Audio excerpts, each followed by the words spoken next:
ದೂರು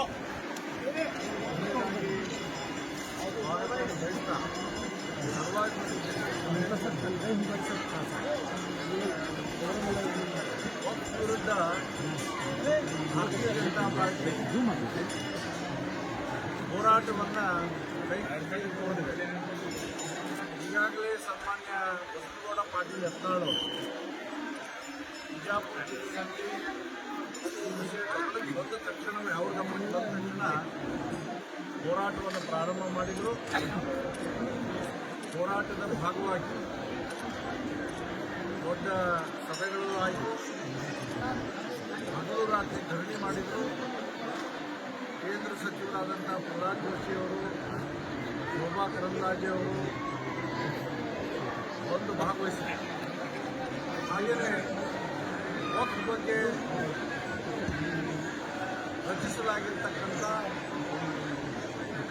joint parliamentary ಕಮಿಟಿಯ ಅಧ್ಯಕ್ಷರು, ಸದಸ್ಯರು ಕೂಡ ಭೇಟಿ ಮಾಡಿ ಎಲ್ಲ ಮಾಹಿತಿಗಳನ್ನು ತೆಗೆದುಕೊಂಡು ಹೋಗಿದ್ದಾರೆ. ಹಾಗೆಯೇ ಒಂದು ಸಲಹೆನೂ ಅವರು ಕೊಟ್ಟಿದ್ದರು ಯತ್ನಾಳ್ ಅವರಿಗೆ. ರಾಜ್ಯಾದ್ಯಂತ ಈ ರೀತಿಯ ಪ್ರಕರಣಗಳು ಎಲ್ಲೆಲ್ಲಿದೆ ನೀವು ಮಾಹಿತಿಗಳನ್ನು ಸಂಗ್ರಹ ಮಾಡಿ ಕಳಿಸ್ಕೊಡಿ ಅಂತ. ನಾವು ಬರೀ ಮಾಹಿತಿ ಸಂಗ್ರಹ ಮಾಡೋದು ಅಷ್ಟೇ ಅಲ್ಲ, ಜನಜಾಗೃತಿನೂ ಮಾಡಬೇಕು ಅಂತ ಹೇಳಿ ತೀರ್ಮಾನ ಮಾಡಿ ಈಗಾಗಲೇ ಬಿಜೆಪಿ ಹೋರಾಟವನ್ನು ಶುರು ಮಾಡಿದೆ. ಹಾಗೆಯೇ ಈಗ 25ನೇ ತಾರೀಕು ಇವತ್ತು ಬೀದರ್ ಜಿಲ್ಲೆಯ 2 ಗ್ರಾಮಗಳಿಗೆ ನಾವು ಹೋಗ್ತಾ ಇದ್ದೀವಿ. ಒಂದು ಧರ್ಮಾಪುರದಲ್ಲಿ ಇರ್ತಕ್ಕಂಥ ಇಡೀ ಊರೇ ಹಿಂದೂ ಇರ್ಬೋದು, ಮುಸ್ಲಿಂ ಇರ್ಬೋದು, ದೇವಸ್ಥಾನ ಇರ್ಬೋದು, ಎಲ್ಲವನ್ನು ವಕ್ಫ್ ಅಂತ ದಾಖಲಿಸಿದ್ದಾರೆ. ಹಾಗೆ ಚಟ್ನಳ್ಳಿಗೂ ಕೂಡ ಸಂಜೆ ಭೇಟಿ ಕೊಡ್ತಾ ಇದ್ದೀವಿ. ನಮ್ಮ ವಾರ್ ರೂಮ್ ಮಾಡಿದ ನಂತರ ಎಲ್ಲ ಜಿಲ್ಲೆಗಳ ಮಾಹಿತಿಗಳು ಬರಕ್ಕೆ ಪ್ರಾರಂಭ ಆಗಿದೆ.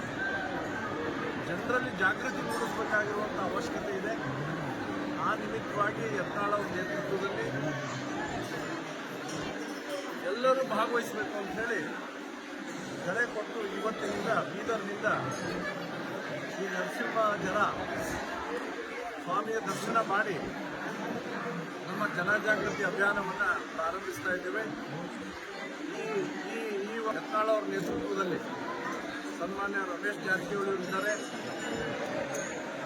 ಸಿದ್ದೇಶ್ ನಮ್ಮ ಹಿರಿಯ ನಾಯಕರಾದಂಥ ಕೇಂದ್ರದ ಮಾಜಿ ಸಚಿವರಾದಂಥ ಸಿದ್ದೇಶ್ ಅವರಿದ್ದಾರೆ, ರಾಜ್ಯದ ಮಾಜಿ ಸಚಿವರು ಕುಮಾರ್ ಬಂಗಾರಪ್ಪ ಅವರಿದ್ದಾರೆ, ಶಾಸಕ ಮಿತ್ರರಾದಂಥ ನಾಯಕರಾದಂಥ ಹರೀಶ್ ಅವರಿದ್ದಾರೆ. ಹಾಗೆಯೇ ನಮ್ಮ JDSನ ಮುಖಂಡರಾಗಿರ್ತಕ್ಕಂಥ NR ಸಂತೋಷ್ ಅವರಿದ್ದಾರೆ. ಜಿಲ್ಲೆಯ ಅನೇಕ ಮುಖಂಡರು ನಮ್ಮ ಜೊತೆಗೆ ಸೇರಿದ್ದಾರೆ. ಈ ಜಿಲ್ಲೆಯ ಕೋಆರ್ಡಿನೇಷನ್ ಅನ್ನು ಈಶ್ವರ್ ಸಿಂಗ್ ಠಾಕೂರ್ ಅವರು ಮಾಡ್ತಾ ಇದ್ದಾರೆ. ಈಶ್ವರ್ ಸಿಂಗ್ ಠಾಕೂರ್ ಅವರು ಯಾವ ಸ್ಥಳದಲ್ಲಿ ನಾವು ನಿಂತಿದ್ದೀವಿ, ಈ ಸ್ಥಳದ ಬಗ್ಗೆನೂ ಹೋರಾಟ ಮಾಡಿ ಯಾರ ಕೈಗಿದು ತಪ್ಪಿ ಹೋಗಿತ್ತು ಮುಸ್ಲಿಮರ ಕೈಗೆ, ಅದನ್ನು ವಾಪಸ್ ಇಲ್ಲಿ ನರಸಿಂಹನ ಸ್ಥಾಪನೆ ಮಾಡೋದಕ್ಕೆ ಕಾರಣೀಭೂತರು. ಈ ರೀತಿಯ ದೇಶದ ಕೆಲಸವನ್ನು, ಧರ್ಮದ ಕೆಲಸವನ್ನು ಎಲ್ಲರೂ ಮಾಡಬೇಕು, ಜನಜಾಗೃತಿ ಮೂಡಬೇಕನ್ನೋ ಕಾರಣಕ್ಕಾಗಿ ನಮ್ಮೆಲ್ಲ ನಾಯಕರ ಪರವಾಗಿ ನಾನು ಮನವಿ ಮಾಡ್ತಾ ಇದ್ದೇನೆ. ನಿಮಗೆ ವಕ್ಫಿನ ತೊಂದರೆ ಆಗಿದ್ದರೆ ದಯವಿಟ್ಟು ತಿಳಿಸಿ. ಈಗ ತೊಂದರೆ ಆಗಿಲ್ಲದಿದ್ರೂ ಮುಂದೆ ತೊಂದರೆ ಆಗುವಂಥ ಸಾಧ್ಯತೆಗಳಿದೆ. ವಕ್ಫ್ ಕಾನೂನು ಹಂಗಿದೆ.